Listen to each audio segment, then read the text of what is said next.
guys good? Beautiful, as Cozy. always. Right, guys? Can we keep that one in? Is it rolling? Who knows? We're already rolling. This is good. What a great start. Okay.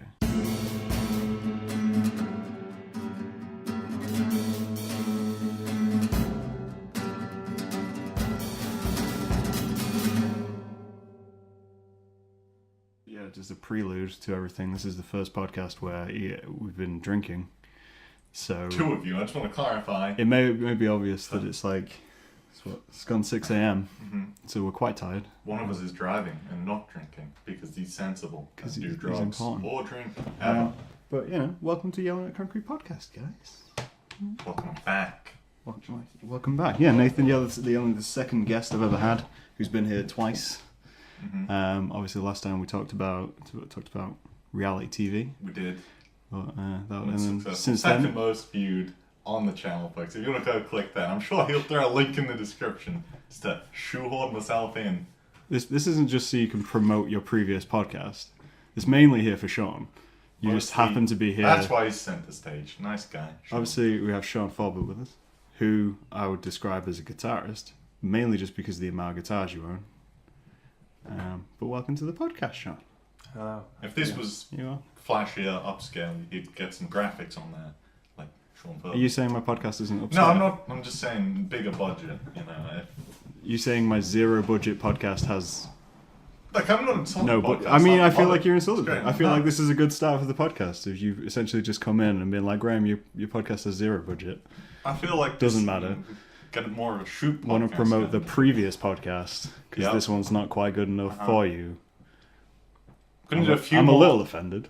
Instead of just the occasional one-on-ones, do a few more of the old. This is actually a podcast. Glance at the camera, smile, nod. Check out the previous one. I mean, we should probably. We're coming off. We're coming off Wrestlemania. We're currently all just a little dazed, and confused.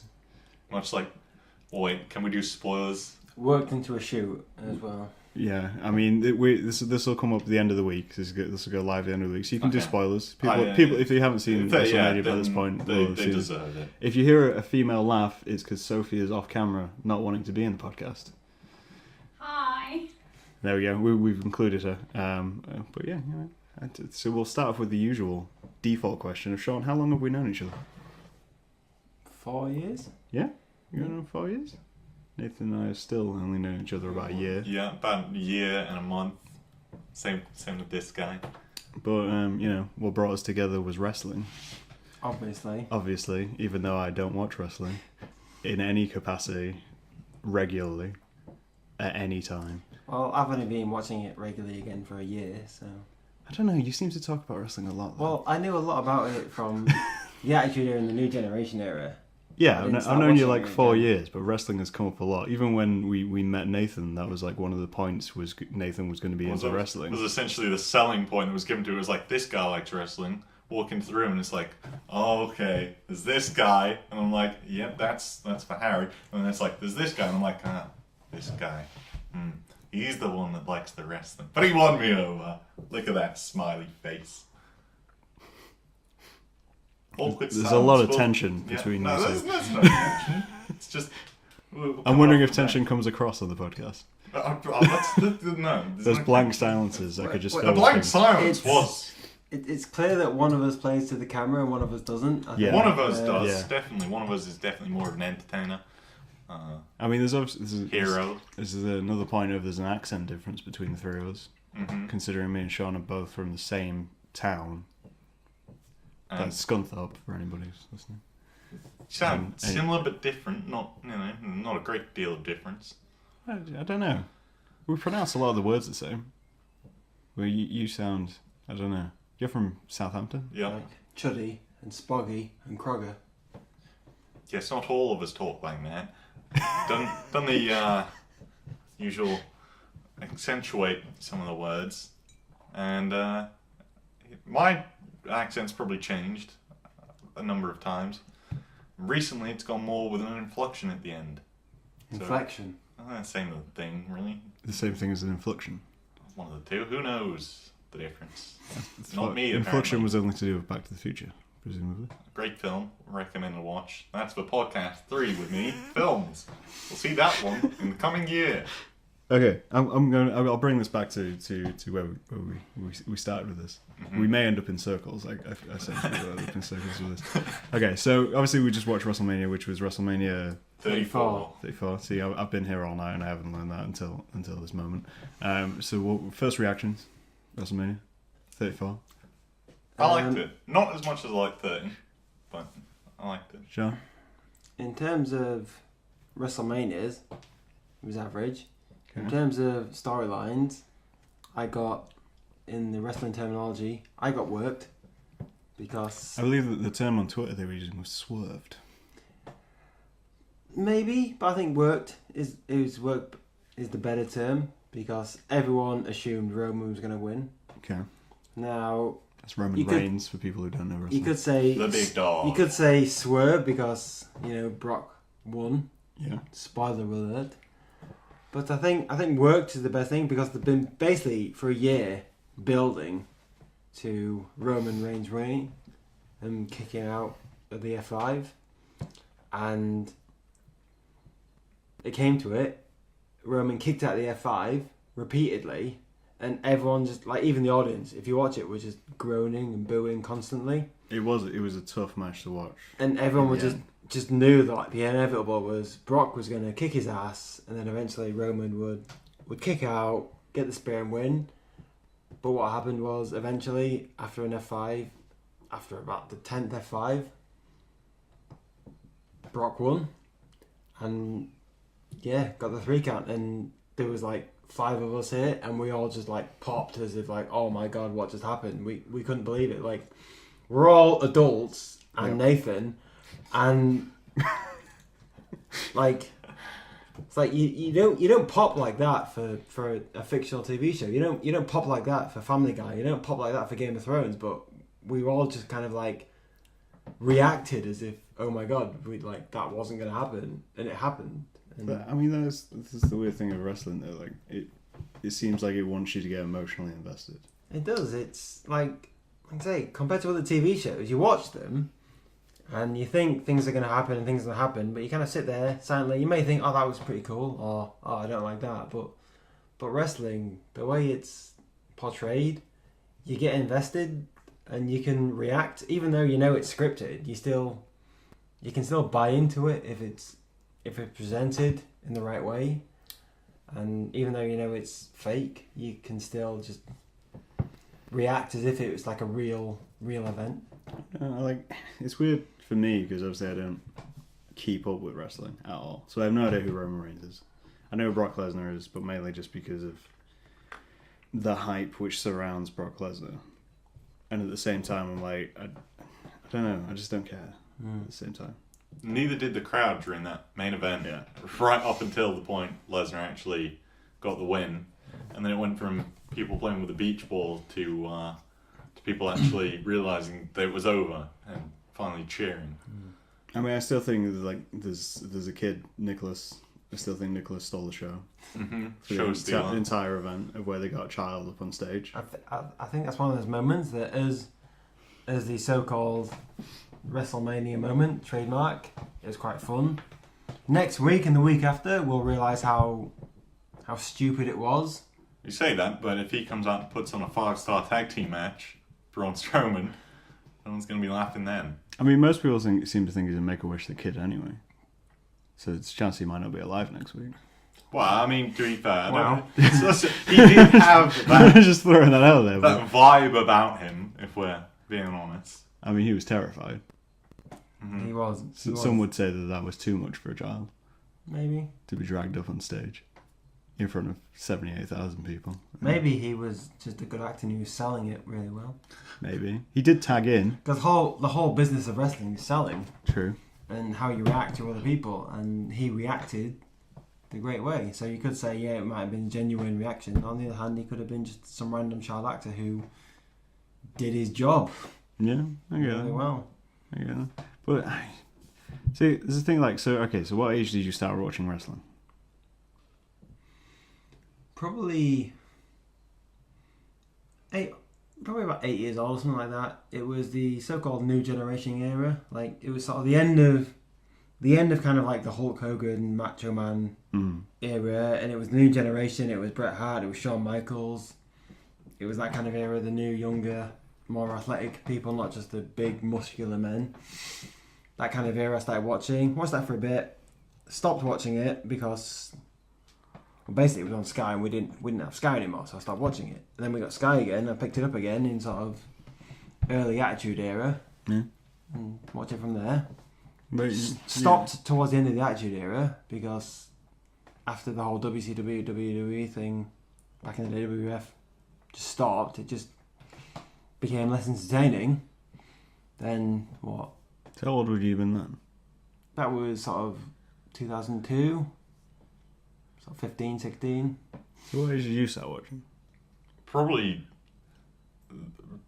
slightly later because I'm trying to remember the earliest memory, but it was during the Ruthless Aggression era.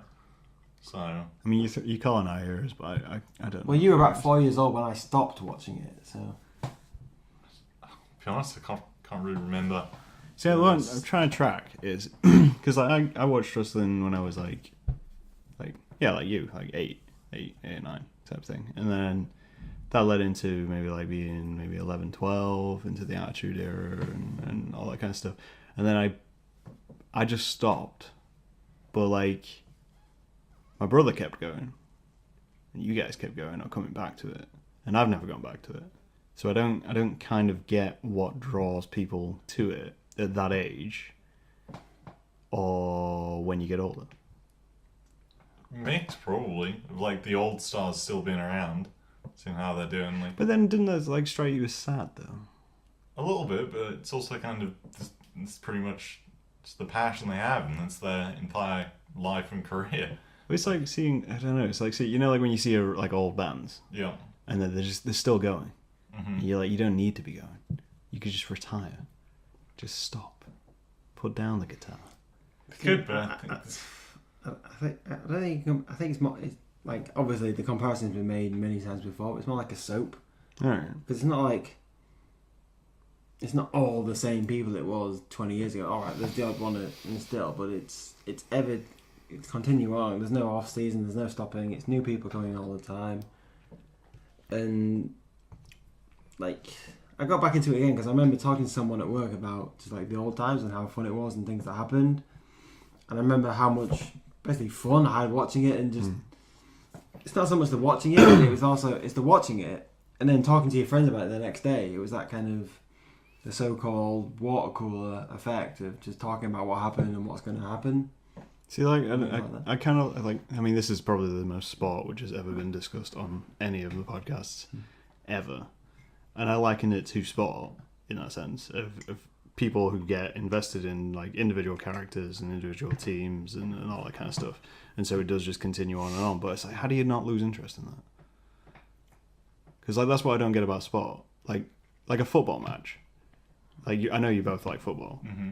So you watch a football match, regardless of what happens, it's going to be the same football match. There's going to be a winner, there's going to be a loser. They're going to run up and down for like 9 minutes, and that's going to be it. So the same with wrestling. Like even you're just getting the same people. You just keep watching because once you get invested, you kind of just have the effect of you need to see what happens, even if you don't like it. Like there was no way I wasn't watching the main event of this WrestleMania, even though I had no interest whatsoever. Well, that's the thing. Like neither of you like Brock Lesnar or Roman Reigns. No, Lesnar doesn't care, and he's pretty bored of everything. Reigns doesn't have enough charisma and can't carry a match. But you're willing to stay up to 6 a.m. watching that match. Yeah, because I don't know. There's not really a reason. You're saying there's just nothing else to do. Think about football matches. You watch a football match. Right. You don't know what's going to happen. Okay. Everything's on the line as such. But like, nothing's on the line with football. Everything. Not everything's on. But it's the sense of like you're playing, unless it's like a mid-table clash at the end of the season, no one's going up, no one's going down, I think. And generally speaking, you're playing for points to try and get a better position, because at the end of the season, the higher position you are, the more money you get. Yeah, but you're not getting the money. I think this is the thing. I can't feel that connection. You're not watching it for yourself because you're not getting the money, but you know those people playing. get that. are doing it for a reason of like, if I do better in here, I'm getting a better payday. Okay. So I'm going for it. Whereas a wrestler, they're not going like, if I do a better match, I'm getting a better payday because it's predetermined. It's an actor playing a role. They get their salary whatever happens. So on the one hand, it's like you don't get that investment of like, I'm watching this could like change everything because they're playing for their livelihood. They're doing a job. What if I watch or not? Like it's not going to change. Like they're doing their thing.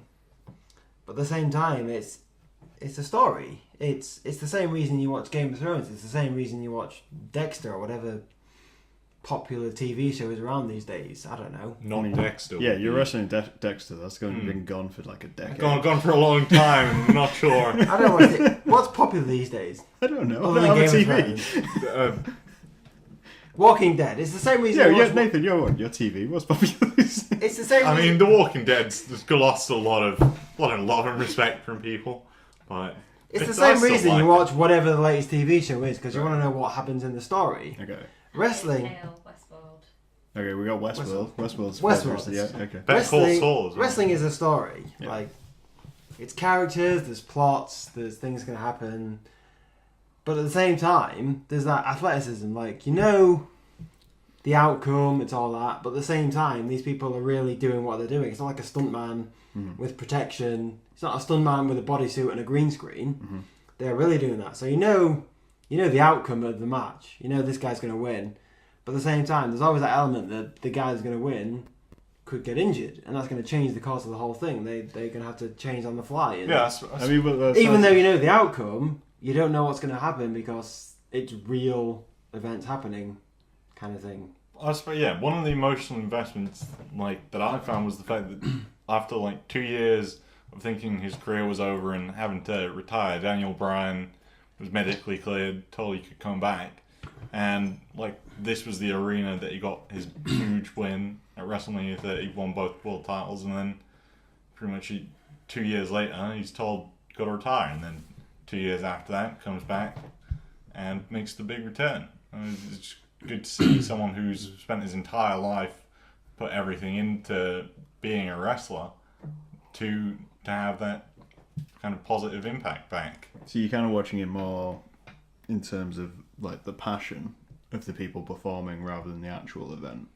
Yeah, 'cause most of them but tend- also looking to see people get hurt. It's a weird kind of, it's fictional at the same time it's real. It's like the people who deride wrestling of like it's fake, it's predetermined, is like they're the same people who go to the cinema and enjoy a film or watch a TV show and enjoy the TV show. I never Yeah, no wants one's- to like No one throw in ever the fake accused, thing. no one ever accuses Game of Thrones of being fake because No. everyone knows it's scripted. Like people who deride wrestling is like, oh, it's scripted, you know. It's like, well, yeah, I know that.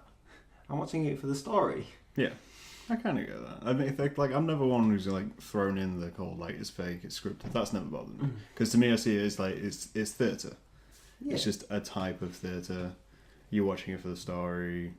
I It's kind like, of get that. But if yeah. a storyline doesn't interest you, it's not like that's gonna. Well, some cases it does, but in general consensus, it's not like that's the only thing that's going on. There's a whole other roster of people with different storylines. There's always something to catch your interest, even if the main story doesn't interest you. There's going to be something somewhere that interests you, Okay, so I'm going to throw. and they always every few months everything's going to change anyway. So you're going to watch something new. So I'm going to throw out a question. I'm going to throw it to Nathan first because I know you'll go off on a tangent. Not to besmirch you or anything. What's the best storyline that you've seen in wrestling? I'll give you a few moments to think about. I can think off the top, in my very limited knowledge of wrestling, the best storyline I've seen I can think was who hit Stone Cold with a car. it depends what angle you approach it from. Like Okay. from a personal I want approach of- personal. personal, Yeah. then it'd be Daniel Bryan's rise to the top.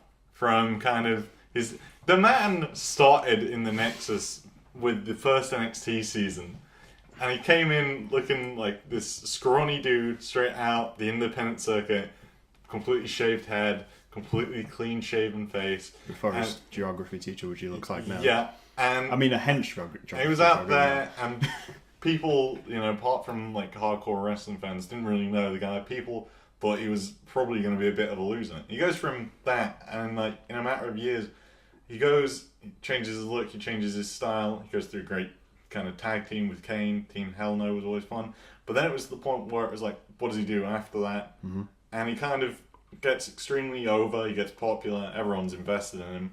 The crowd always chants for Daniel Bryan, they do the yes chant, even when he's not out there.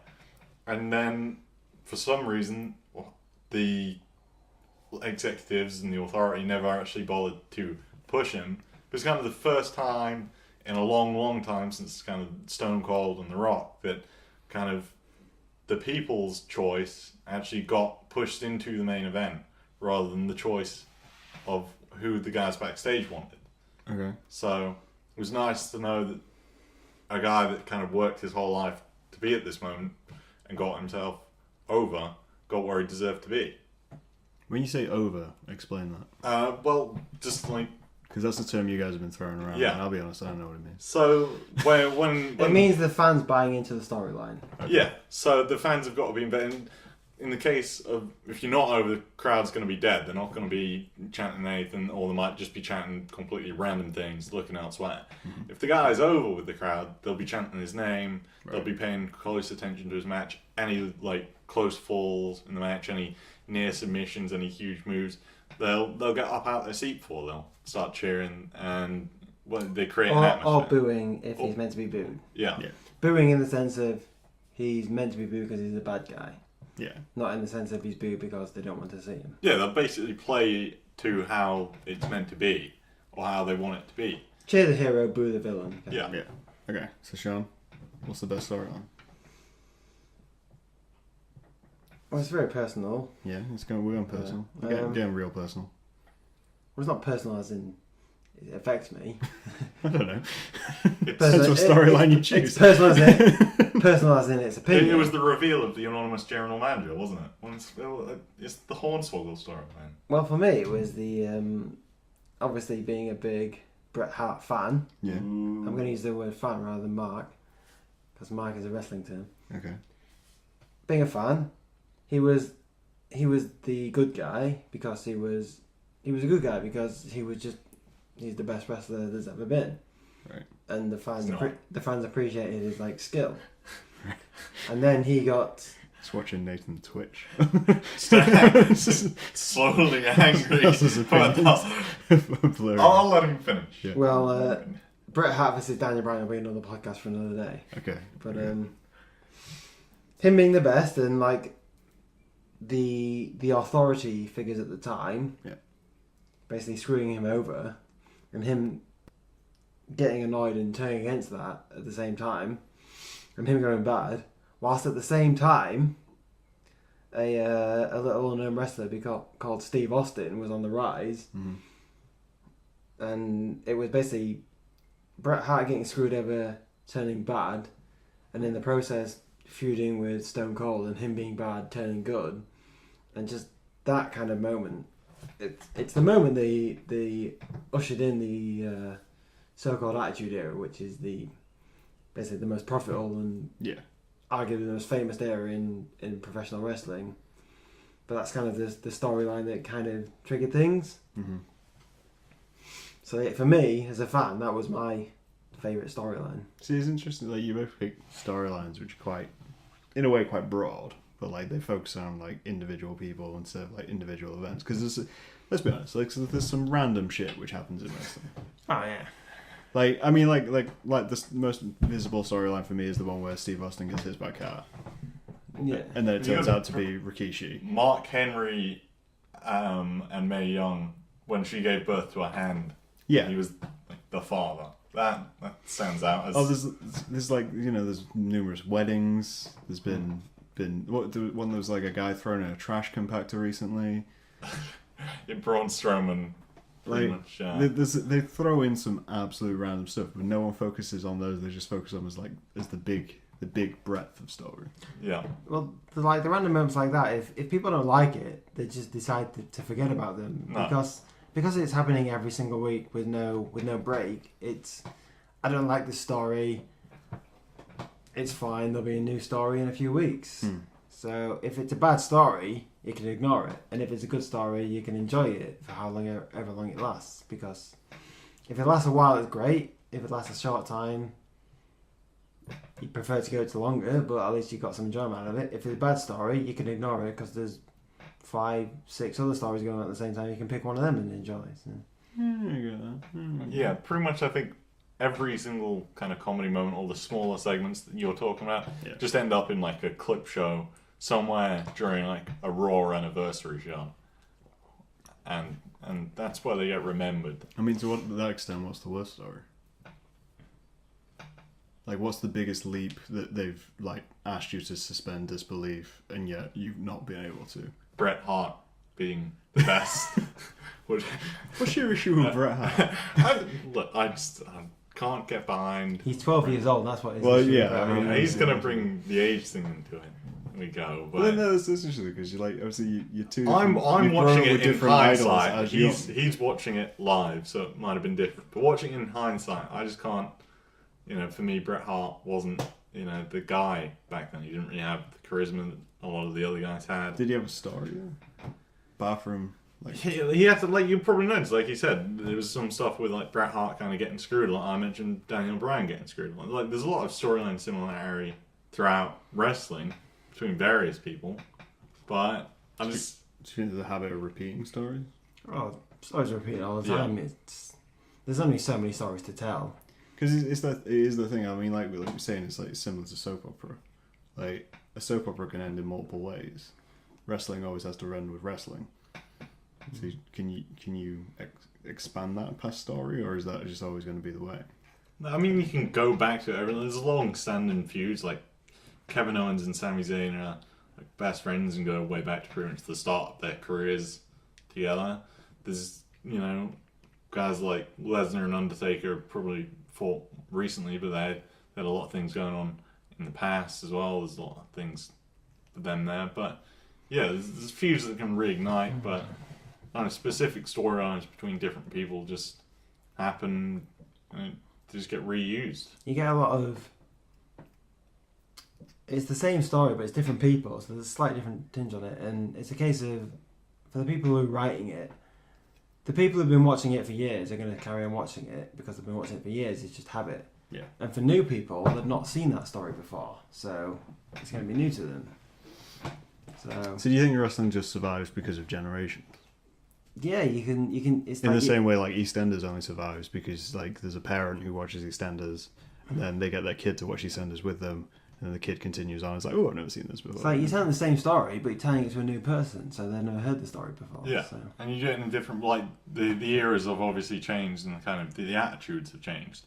Yeah. So whilst you might have done one storyline during the Attitude Era, you could have done it with more violence, more kind of hardcore stuff, and things that were acceptable back then. Whereas now you got a lot more younger viewers or parents who kind of care about the things that their kid might see, and people, things just get done in a much safer kind of way. I think that's interesting. Like, obviously, when I watched it, like the thing we were discussing earlier, we were just saying, like, I was expecting people to take shots with chairs to the face. We saw a guy bleed tonight, but that's quite unusual nowadays, whereas, like, that happened every week. That's pretty much just the result of fighting Brock Lesnar. So just Brock Lesnar. That's like essentially. The stories are the same, it's just how they portray them have changed. Do you think it's lost anything since it's got been on PG? I think it's lost a little bit. Because like I think when we were kids, we liked some. it. Like we liked it. Well, I liked it when I was kids because it was semi-adult without being adult, in a way. It was like fake violence, but you were okay to watch it because it was men in tights. Yeah, I think things have changed. The movement of what people actually want now has shifted from kind of a entertaining kind of. People still want an entertaining match, but people care probably a bit less about solely personalities, like we were saying earlier.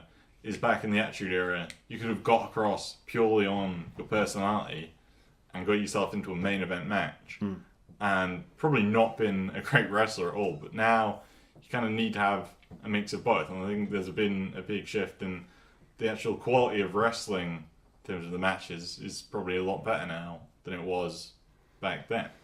So that's why, for me, I've said before, the Ruthless Aggression Era was probably the kind of peak because it had the mix of some of the Attitude Era components and more of the technical stuff that you see today. So it's a good mix.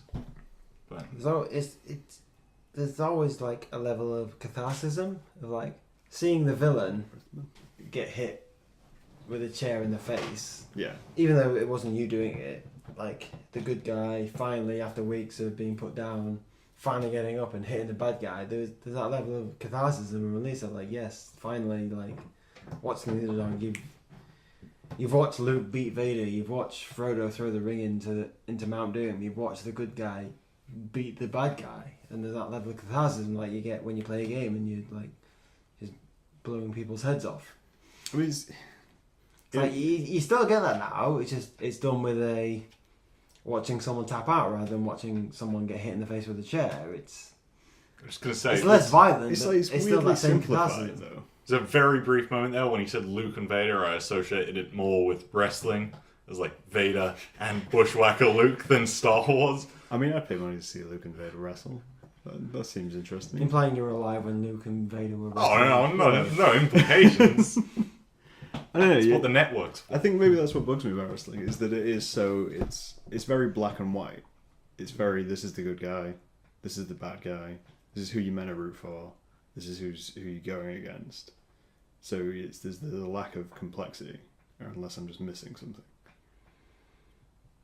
I think in the olden days when there was still kind of that everyone kind of knew it was fake, but it wasn't kind of official that it was fake.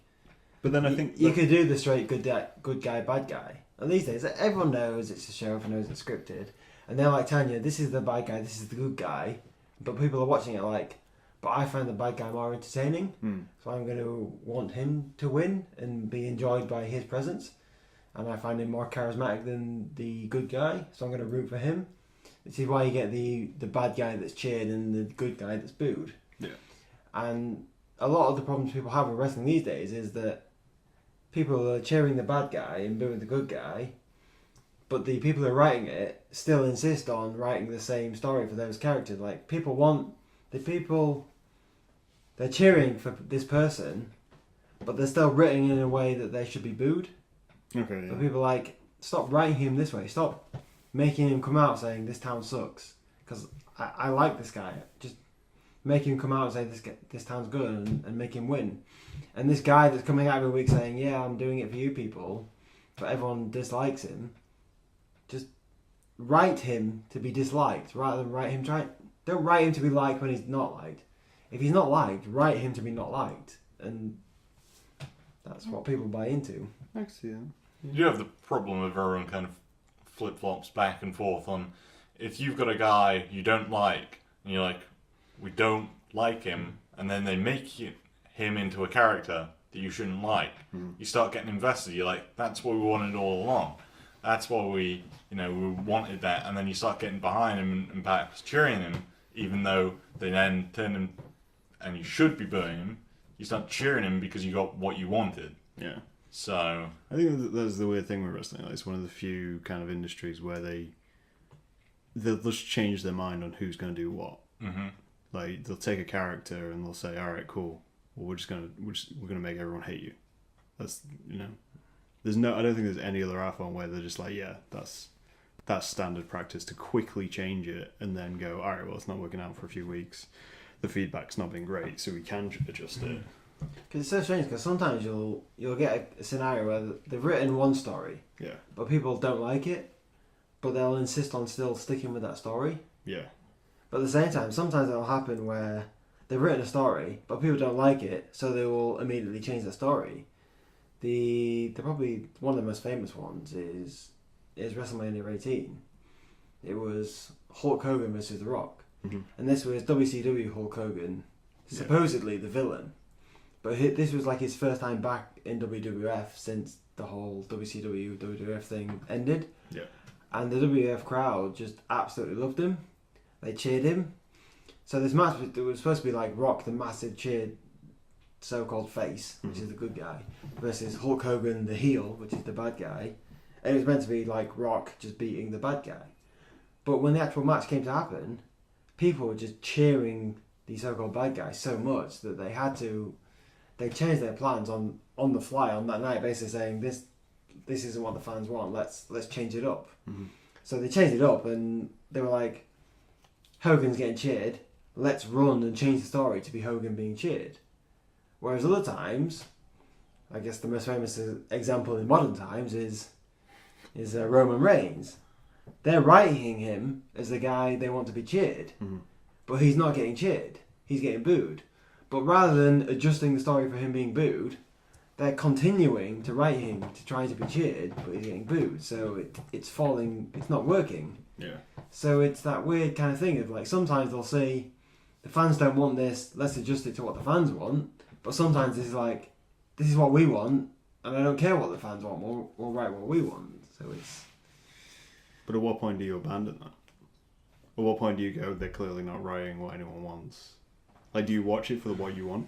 Do you have to get what you want? I mean, like, if you watch Game of Thrones, do you like, if the character I like dies, do you just suddenly watch Game of Thrones? Or do you stop or do you keep going? Well, the thing with wrestling, there's it's not just one story.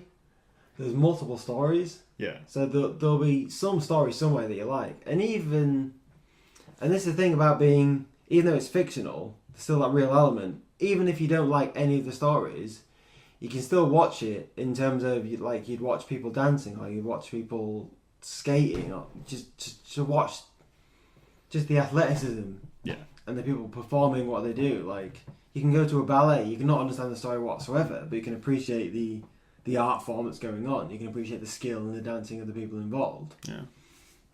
I agree. I think it's, again, coming back to why you watch wrestling as a kid. Again, I could never get into football. Mm-hmm. I could never get into sport in any way, but I'd watch wrestling. And it was more because I knew it was fake. The attitudes, opinions didn't bother me as much. Whereas, like, I watch football and I'll see a football player and think, that football player is a bit of a dick. I ain't gonna watch that guy. Whereas with this, it's like, it's a story, it's fake. So knowing that helps watching it, I guess. So I guess, I don't know, what do you look for entertainment-wise? Yeah, like that. Yeah, it varies, I think. I mean, what's your ideal storyline right now? If you could look at it where we are like now, and what we've just seen on Wrestlemania 34. I don't know why I'm doing this. We're again, because obviously neither of you expected the outcome which we got. No, from the not, final. not for the main event. Nicholas threw it away. You got Brock Lesnar retaining his title, which a title I didn't even know existed. Yeah, it looks, that title does not look good. Yeah. How do you follow that? But how do you follow that? And if you don't get what you want, you're gonna keep watching. Well, yeah, that's the thing. What's the point? I mean, I've probably said it before. I'm sure loads of wrestling fans have said, "Oh, right, well, if this has happened, I'm gonna stop watching." But there's just something. Once you've got such a connection to it, you just watch again, and you're like, "I'm sure they'll fix it." Yeah, they're gonna give me what I want eventually, and you just keep going back in hope, probably more than anything. Like, there's definitely times where you just sitting there like, well, that was bad, but can't get any worse, can it? And then it gets you're worse. essentially just describing it like a gambling addiction. Of like, you keep throwing your money at it until you're like, oh, every once in a while I might get that little payoff where I get what I want. That's probably what it might have become for some people. It's just there is a sense of routine for me because I get in on a Monday night and I watch Raw. That's my Monday night. That's my thing that I do. And Tuesday night I watch SmackDown. So it's like I say, you can, or like I alluded to earlier, you can not like the storyline, but there's still the athleticism on display that you can appreciate. So even if you don't like, oh, this guy's going to win, you can still enjoy the match of how he wins. Okay. Yeah. It makes sense. I can see that. Yeah. I think it's one of those weird ones as well. Like, I mean, we made jokes throughout the night as we've gone on and when we've got drunk. It's pretty homoerotic. I'm just going to throw that out there. Like, it's one of the few sports which, like, your parents will look at and you go, "Alright, this is essentially just large, muscular men throwing each other around." There's women too. There is women too. Right, we're about well, back when I was a kid, there wasn't that many women. But it sounds more like your kind of issue. I mean, I was watching Greek wrestling. It was nothing but oils and loincloths. But no, like women's wrestling's taken off big. But again, like, this is the thing. Like, it's a heavily like sexualized sport. And like as a kid, you know why you want to watch it. But at the same time, like parents are just like, yeah, alright. I think saying it's sexualized and it's muscly men grappling with each other. It's muscly women as well. That comes from like not watching it as such. It's just seeing a picture of it and not watching it. It's like, that's two men in pants hugging each other. That's You gotta bear in mind, a lot of these or whatever. A lot of these guys are actually like wearing full attires and stuff. If you watch like a UFC match, some of those guys are wearing like very tight, short trunks, and no one's really going on at that for being. I mean, kind of. Well, UFC is way more homoerotic. You could say the same thing about a rugby scrum or boxers in a clinch. I mean, I do. Alright. Well, we're not talking about you. We're talking about the general population. So there's people. But no, this is the thing. Like, I'll look at it as a person on the outside and go, "How is no one else seeing this?" As people are seeing what it is. But you could like at the same time, people are just like okay with it. But they'll be very uncomfortable with anything which is even slightly gay, obviously. So like you guess it's like something like ballet, right? So you take ballet, and you take a kid who's interested in ballet, and they want to put a poster on the wall of their favorite ballet dancer or whatever, like male, female, whatever, and their parents will look at that and be like, "All right, well, this is a little weird, you know. My boy's interested in ballet." But then if he's about to take a picture of like Triple H in his trunks, oiled up, slaps on his wall, he's like, "Nah, that's fine." I'll put it out. I still have a DX poster hanging around somewhere. I mean, I had a Goldberg poster on my wall. Yeah. It was never a big deal. No, it's. But if I'd have put a dancer on my wall, I know at some point my dad would have had a conversation with me and been like, Are you interested in dance? Is this a thing? Yeah, I don't feel like wrestling ever brings this conversation. Yet it is overtly quite more sexualized. I mean, the costumes for the women we were discussing throughout the night. Mm-hmm. You know, that's obviously been taken a lot more seriously in recent years. But back in the day, it was nothing but boobs. Like but my parents wouldn't have questioned that because it's wrestling. Whereas if I'd have gone out and got a Playboy bunny and put that on my wall, my parents would be like, "Yeah, it's a bit too much, So I mean, I had Lita, the wrestler, on my wall. I had China on my wall, who is now apparently a porn star, as I've learned through. Well, she's now dead. She's dead, but yeah, she was. That. I mean, I just don't get how it gets past the barrier. Like, how does it get a free pass? Just the over-the-top nature of it. I think a lot of it, like people who are saying it's sexualized stuff, is people who don't watch it. It's like the same people who say, like, "Oh, this video game, you get points for killing police officers." It's like, no game has given out points in 20 years. You know, like you've not played it. You've just looked at a still screen and made a judgment on that. If you go watch it, it's not sexualized. It's not two people in the ring going, "Oh, he's going in for the kiss," or "He's going in for the fucking him in the ass." It's not like that at all. There's no like, oh, maybe the Attitude Era, like the whole sex sells thing, but there was a lot of that Attitude Era.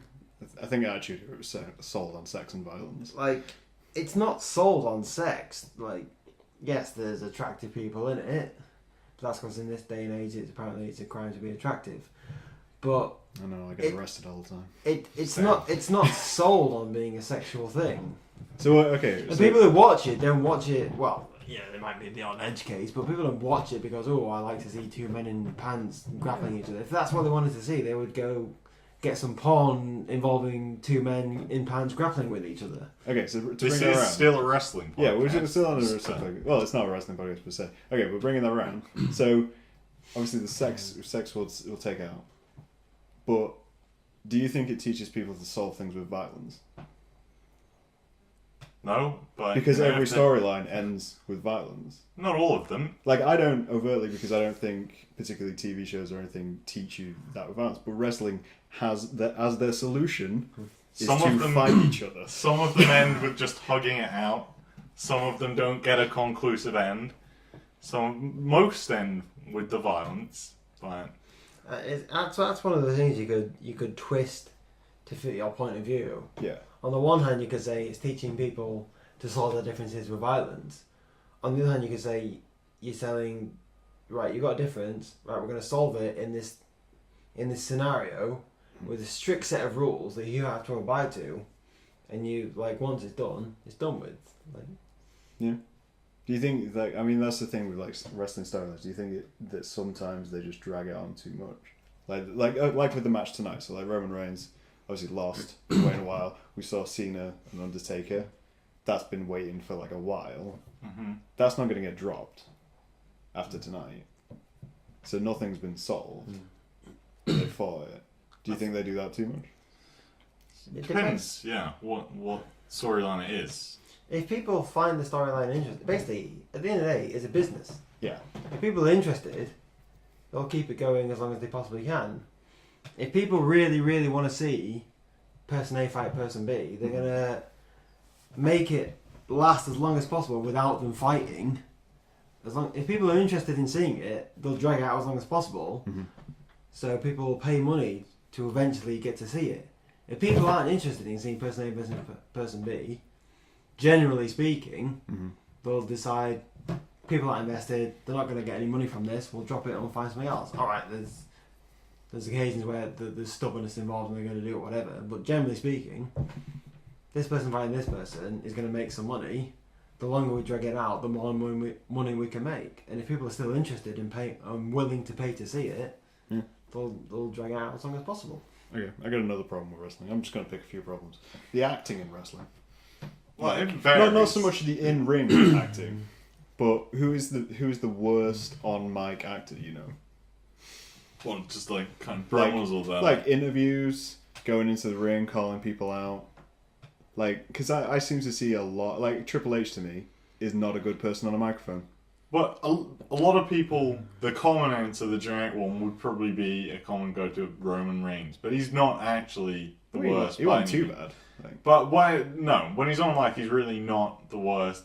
Especially, he's not the best, but he doesn't deserve too much discredit. And especially when he's like pre-booked for a certain amount of things. But there's definitely guys who either just don't carry themselves well and come across as boring, lose track of what they're saying. Problem is, these days, back when it was sort of rated mature, a lot of people were given free reign to say what they wanted to say. True. Now, That's how we got a classic Booker T moment. Some people are just naturally more charismatic than other people, so they can just talk in front of people and it's fine. Some people struggle. Yeah. So those people who struggle were given a little bit of help and told, hey, say this, or go on this kind of thread. Maybe they'd struggle, maybe they'd make it. These days, because it's more PG, everything is everything is scripted, like you have to say this. Right. Now, some people can read a script and they can act, they can say it charismatically. Some people are not very good at that, and they read a script and you just know that it was written by someone else who doesn't know the person, so it just doesn't sound real.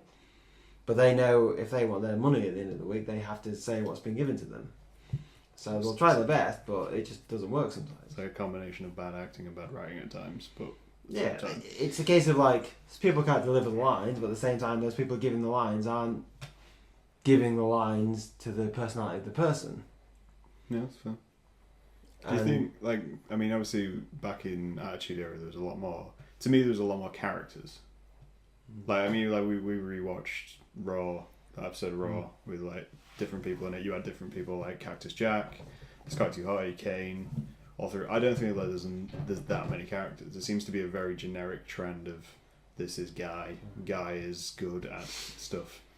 Well, we're in the kind of like... Do you think, because that kind of goes in with the PG thing again, like it seems like they've stripped back some of the mythology for people because they want it to be more the whole like straight. You can't realism thing, like everyone knows it's fake. Yeah. Look back. All right, your 8-year-old kid watching it might still believe it's real, but generally speaking, most people know it's fake. So you can't have like too outlandish a person because everyone knows it's not real. So you've got to be more real, as in, rather than being like, hey, I'm Joe the Destroyer from Mars. It's like, you're not from Mars. You're from Kentucky. Yeah. So now you've got to be, I'm Joe from Kentucky and I'm going to try and win the match because I'm the best, rather than I'm Joe from Mars and I'm going to destroy the world. I think you can tell the main difference in just the different names that have changed. Like back then, when people like The Undertaker and Kane were both believable, kind of, these guys are really like huge guys. They're monsters. They're way above everyone else, and they've got names that people haven't heard of. Like now, it's a case of everyone comes in with literally just a regular, everyday name, come in from an everyday place, and they just have to get over as a genuine like. Especially like the internet, people go, "Who's this guy?" Oh, it turns out he's John Smith from New York City. I was gonna say, like, do you think the internet's kind of ruined part of that? Yeah. Like where you can't, because it was like the pageantry relied on a lot on people just not being able to look things. The internet's played a lot into. There's more spoilers that kind of come out by accident. There's a lot more kind of a bandwagon mentality from it, but there's positives like the memes. Obviously, yeah, you're part of the memes. Yeah, you're part of the meme industry. playing them up. People Main event. People can use that as a tool as like realism. They can use realism in storylines to drive it further. Yeah. If they do it correctly, just it all depends on who's writing that, and I mean, I think it comes down to the talent of the writers, basically. I think I miss the pageantry. I think that's what I kind of miss. I mean, I grew up on like Sting, and his classics, and his walk down to the ring with RoboCop. Yeah, they were busting out the big guns there. You're not going to get that nowadays. No. You get Kid Rock though. Taker, Kane, they had quite obscure backstories back in the day. Well, the Mankind, old, like half brother storyline of Kane burned the house down. Yeah, got a disfigured face, and yeah. it turned out he wasn't actually that ugly. It's just a regular looking guy, just like a normal guy. Yeah. I mean, like, even I try to just enjoy it as a show. Yeah. But even these days, like before, like when I watched it 15 years ago, I was like, oh, what's going to happen week to week? Who's going to win this match? I'm not going to, I'm not going to know. Whereas now it's more like, I kind of know who's going to win this match because I know next month he's booked to do this, and I know next month he's going away to film a film. So you kind of know that he's going to lose at a certain point and things like that. And even without trying to know that kind of stuff, just because of how much social media is part of our lives, you kind of learn that stuff. Yeah. There's a lot of unintentionally running into... It's like, oh, turns out that this wrestler is going to play this part in this big film that's coming out. So that means that in a month's time that wrestler is going to lose because he's going to have to written off screen because he got to be wrestling because he has to film in film. So it's like 10 years ago, you were like 15 years ago, like, oh, who's going to win this match? Oh, I don't know. Whereas now it's like, I know this guy's going to win because this guy's going to have to get written off TV because you're going to go film a film. It's like you just learn how the tricks work. Like take the stand of the ladder match. Mm-hmm. Like, there's all the spots and everything, but the whole thing of like someone climbing the ladder and reaching up, and someone comes out of nowhere to spell them off. You can kind of tell when someone's going to win purely by the camera angle, especially in WWE because they have that fixed camera. And if someone's climbing the ladder and they're facing away from it, they're not going to grab it because they need that shot of the front on the face, them grabbing it and going, hey, I've won. Yeah, this is usually the classic. So if they're facing away, the tension's lost because they're not going to win because they need that shot of them front facing grabbing the thing. Yeah. So that when the match is ending, when there's no one in the ring, the ladder's in the middle, and they're climbing up facing the camera, that's the end. And just things like that. With ladder matches, you tend to see a lot of people climbing like 5 rungs short, reaching up and trying to grab it desperately. When this is one of those things that talking like a proper internet smart here, but the difference between like WWE and New Japan. Right. WWE, the wrestlers perform for the camera. Yeah. New Japan, the cameras follow the wrestlers. Okay, yeah, that makes sense. So like WWE is like the camera's here, the camera's here, the camera's here. Yeah. So when you're doing your move, make sure you're looking at the hill and make sure you're facing this way. Whereas New Japan is more like you do your thing, and we'll be running around the ring trying to capture the best angle. Yeah. So I think does Japanese wrestling, because that was like always seen way more of the top Japanese wrestling, but is that still in that state? I don't know. I think there's.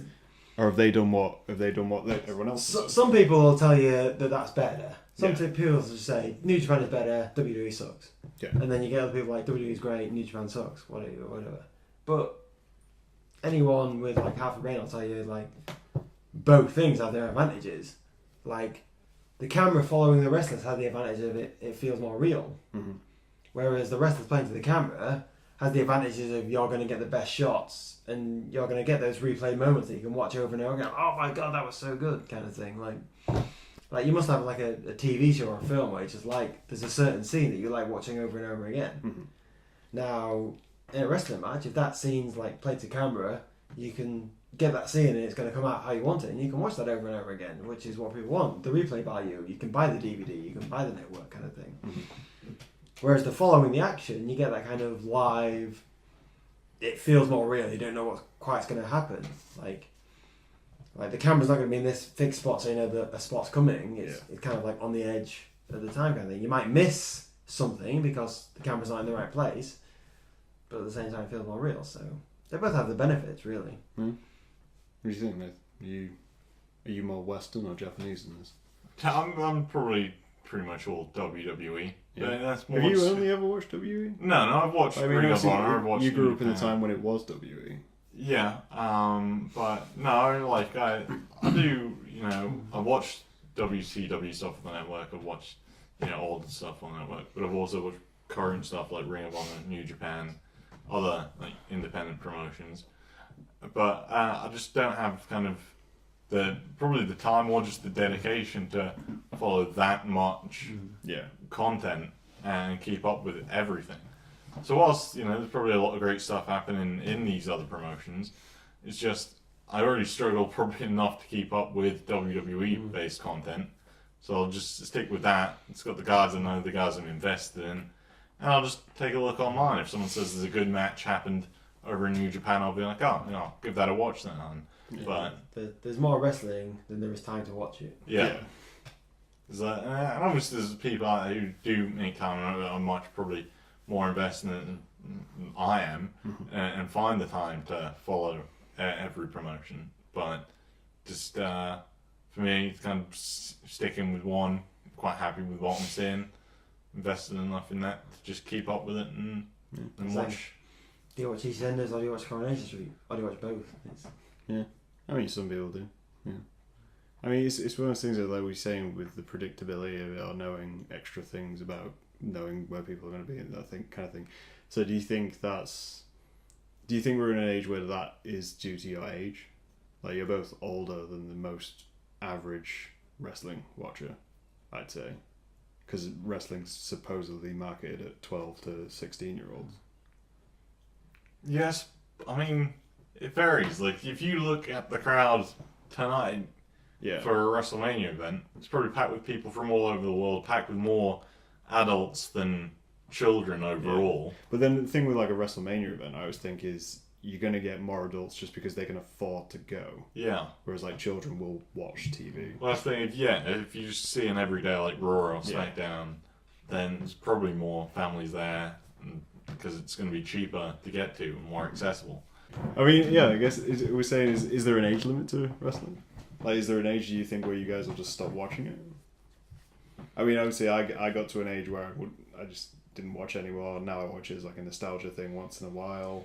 I think it'll probably be when I just don't have the time to watch it. Right. Yeah. Like, at the moment, I have the free time to watch it, whereas eventually I won't. So just get yourself a family show. Settle down. Yeah. Get some kids. And I mean, it's that single lifestyle dream, right? Just getting in and watching wrestling. That's not everyone's single lifestyle dream. Go around watching wrestling. No, but like, it's. Sorry, you have to live. I mean, But yeah, this is actually an joking aside. It's just Yeah. I have the time to watch it. If I didn't have the time, it's not like. It's like, oh my god, I missed wrestling this week because I was out with my wife. I must go watch it. It was like, oh, I missed it this week. You don't have a wife. No. Not that we know of. I'm talking hypothetically. And you'll But keep then talking that way. It's interesting keep that you say coming out that, and though, watching because wrestling. like when you think of something like football, there's a lot of people out there who are into football who would be like, oh no, I need to catch up on this, even though I was out with family doing this. So or he'll be really pissed. It's like football's 90 minutes, 2 hours a week. Wrestling, you're talking, if you're really into wrestling, you're talking 8. You could easily watch 8 hours a week at least. Yeah. Two That's hours, a lot of wrestling. That's 2 hours a night. There's a lot of it out there, and if you're really into it, that's a lot of your time. That's a huge consumption of It time. is. For something which you've essentially said is the same storyline. You could cut it down. You could just watch highlights or skim through it if you pre-record it. Sometimes I miss bits of it, and I'll just keep up to track with like the storyline of that week. If it's not been a particularly kind of fun one or one that seems like a great deal's happened, I'll probably just watch the YouTube clips of the show. But I'll keep myself up to date enough that I can still follow what's going on and enjoy it. Yeah, and these days it's so ubiquitous with social media. There's millions of reviews and podcasts out there that you can. It's like if you miss it that week, you don't have to go out and watch it because you can listen to someone talk about it for 20 minutes on your commute to work. You could download a SoundCloud or whatever, or listen to a podcast, and they'll review it for you in 20 minutes rather than sitting there for 3 hours and watching it. I mean, does wrestling suffer from the thing which obviously YouTube's introduced of reaction, commentary, videos, just kind of overtaking actually watching the show? I think it does suffer a little bit. Like, I a lot of times with Nathan, I'll watch like, did you watch Raw this week? Yeah. Like, no, I just saw, I watched the highlights on YouTube kind of thing. I think for a lot of people, like, especially the company, like, on one hand they'll be like, oh my, like, it's the most watched thing on YouTube this week, 100 million views, but the same time it's like, their actual TV ratings are down, and well, basically the TV ratings are where they make a lot of their money. So it's... Well, yeah, I mean that's an interesting point. So like, essentially the rumor is that TV's dying. No. TV is. I know, Nate. You're gonna suffer. There's gonna be nothing left for you, right? So TV's dying, but wrestling is essentially something which relies on television, relies on live shows, relies on having that live broadcast. Do you think there's a way for it to survive? I think could it survive just online? I think it could survive probably solely on the network. They have to. I think they just have to embrace it. It's like if you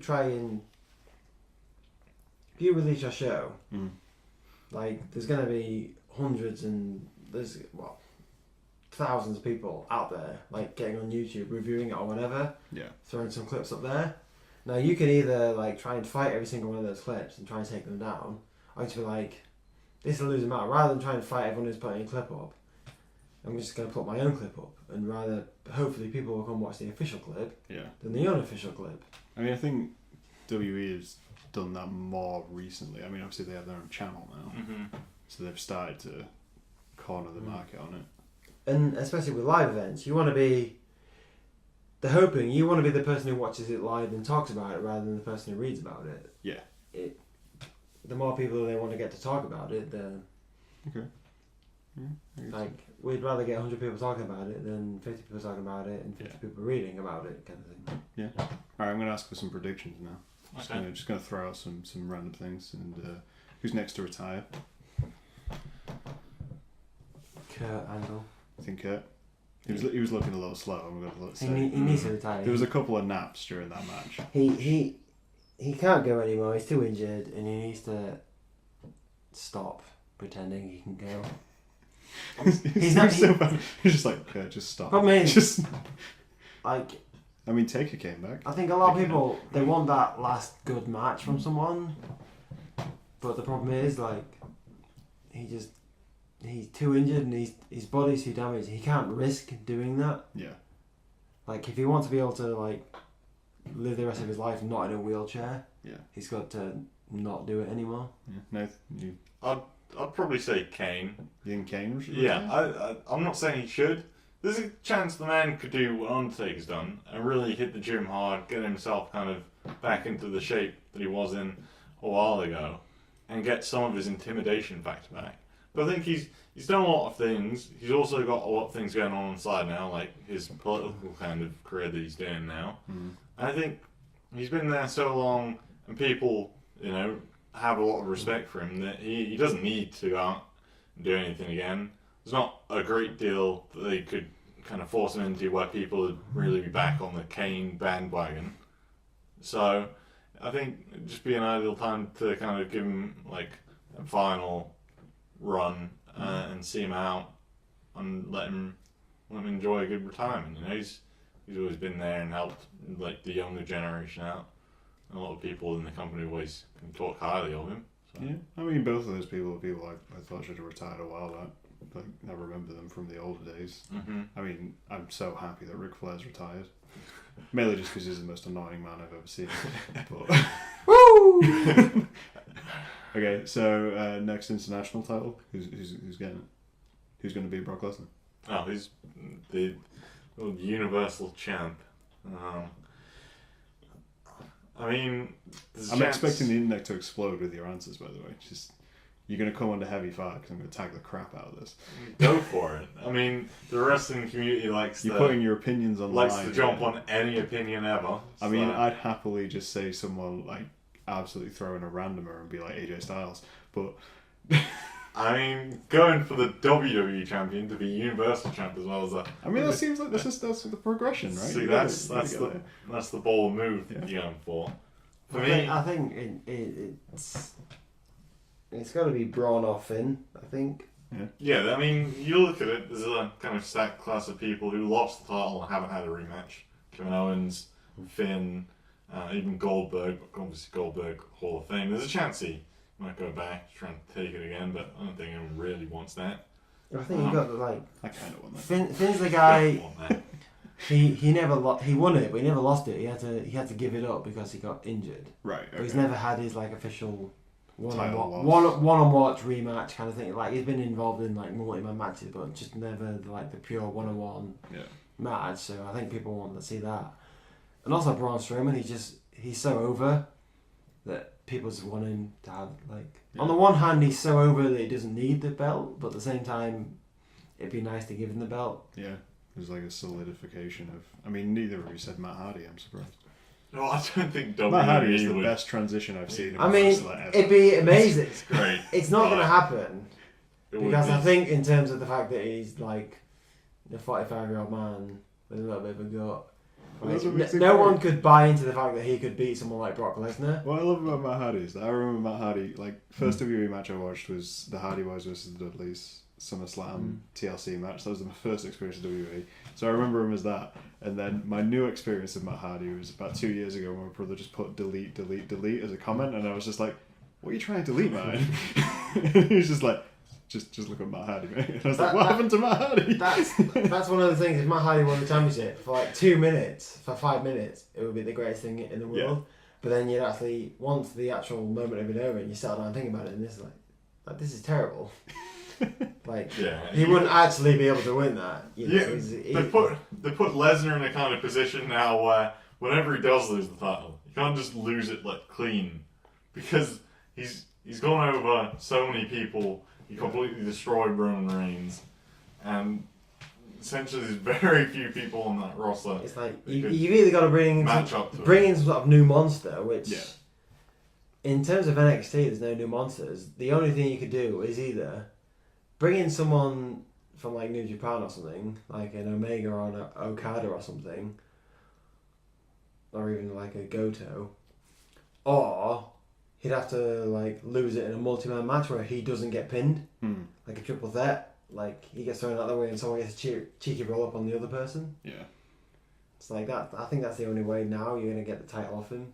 I mean, I think that is a problem with like the big titles, and that was always a problem like back in the day. When you get someone who is physically big and they get the title, it's like you kind of can't believe they're going to get beaten. No. It was like with Undertaker, Kane, Big Show. It was like if one of them gets the title, that's why Triple H was so great for so long, is because he looks like a normal. He's big, but he's the same as a normal guy. He's the same height as a regular person, so it would have to be like a technical win. Whereas where it's like, you can throw against someone against Big Show. No one's going to walk away from that. This is the thing about like Finn Balor. Like he's under 6 foot. He's like under like 200 pounds. He's a very tiny person. Like he's ripped as fuck, but he's like a tiny. But in the world of wrestling, he's tiny. Yeah. And like people were like really complaining that like he won a match against AJ Styles. Then the next night he got beat by Kane. It was like, oh, he got beat by Kane. It's like, Kane, alright, he's old and out of shape, but at the same time, he's like 7 foot tall and 300 pounds. Like, in realism terms, there's no surprise that he beat this small man. Well, I mean, that was like with the women's match tonight. Like, as much as you guys wanted, what's the face to win? The goddess, Alexa Bliss. Alexa Bliss to win. She is a tiny person. 5 feet of fury, though. They put her up against someone who is much taller, higher weight. She was just getting flung around. Yeah. The only woman who couldn't be on 205 Live. Normally in wrestling, the scenario in that is the small person is the good guy, the underdog, and the big person is the monster that the underdog has to overcome. Yeah. But this was like one of those weird storylines where the big person was the person who was the cheered one, and they wanted them to win. It was interesting. I liked it. But yeah, this is why, like you said earlier, like Matt Hardy, on the one hand, people would love Matt Hardy to be the champ because, like, oh my god, Matt Hardy's the champ. But at the same time, just Matt Hardy is not going to beat Brock Lesnar. He's not going to beat Samoa Joe. He's not going to be The Undertaker. He might in an ultimate deletion match. Just because Matt Hardy brings the pageantry again. He's made himself a character. That character may be a little deranged and needs some help. But, yeah. I'd like to see Brock Lesnar try and deal with Senor Benjamin. I mean, we could, as we looked up tonight, bring back Steve Blackman. Who's now a professional bounty hunter. What intense man. Tonight. Okay, so I'm going to wrap this up. I'm going to bring you in with a final question, which I'm going to ask with some serious thought for. So if either of you were a wrestler, what would your wrestler's name be? And I want serious, pageantry names. I don't want, boring names. And what's your finishing move? I'm the icon, David Leeds. Icon, David Leeds. Okay. I'm the one true king, Nate Myers. I don't know why, but you just seem to have to up yourself. Yeah. The one true king. Yeah. I mean, you look back at wrestling, there's a lot of people claim to be kings of things. You got a lot of King of the Rings. I mean, I'm imagining the King of Kings. Would you wear a crown? Yeah, of course I'd wear a crown. I'd go full crown, full kind of king kind of robes and everything. See, I discussed this with a friend at work, and my gimmick would be the facts gimmick. The fact. Was it could work as a heel or face. You come out, you reel off some fact about the town.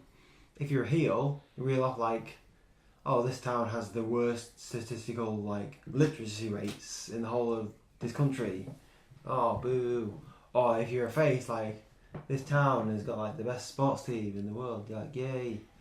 So you got the gimmick can work both ways. Because you're a facts kind of guy, the finishing move is the information overload. I mean, I like it, but See, for me, it was. I mean, the one true king's got to deliver something impressive. The one true king has the royal execution, which is, it's kind of a running kick to the side of the head, and whether WWE allow that on the moves list, who knows? But like I said, there's a lot of people go with the old claim of king for a nickname over the years. This is the kind of idea you come forward, with the strong connection to England and beef up the whole blue blood thing, the posh, and it's you can go over, you can start as a kind of classic heel, work it. I don't think you could be a face with that role. You could start. I don't feel like you could bring in someone called the One True King and expect to get away with being a face. I can work the whole face thing, especially in the US. The thing is, though, we all know that at WrestleMania, the One True King would lose to the icon David Leeds. I'm just saying because he's the. Kurt Hawkins has the whole the best facts gimmick going on when he did the Face the Facts promos, and let's just say when was the last time he won a match? So you could good luck with that, but there's a strong success rate with kings of things. I'm sorry, Jerry the King Lawler loses to Michael Cole at WrestleMania. Look, I'm not going down the Jerry Lawler route, right? I'm going to be rocking, the WWE Championship. Oh, King Booker. How did he fare at WrestleMania 19? King Booker was one of the... People remember King Booker fondly. And the accent he put on for that role was amazing. And like I said, there's a strong success rate for kings. There's a place for them in the company. And I could vary it from the generic kind of... They'll play me as the British bad guy, the heel, the one that's another kind of William Regal, another... bad news Barrett kind of thing, you go over and Going for the boring people to the death gimmick, yeah. yeah, Yeah. but it's different. I bring the charisma in there somewhere. Just slide it in casually. Slide it in, and you can put you can refer to the crowd as your kingdom, and or peasants if you're being heel, and just do a lot of old timey royal speak. I've already switched channel, I'm sorry. I mean, Well, that's the thing. You would be at home watching on accidentally started TV, a wouldn't feud you? between the Icon and the 1-2 King. Oh, that'd be a Actually long-standing being feud. wrestling. I'm just saying. Yeah. What's that? It's just there's challenges going on right now.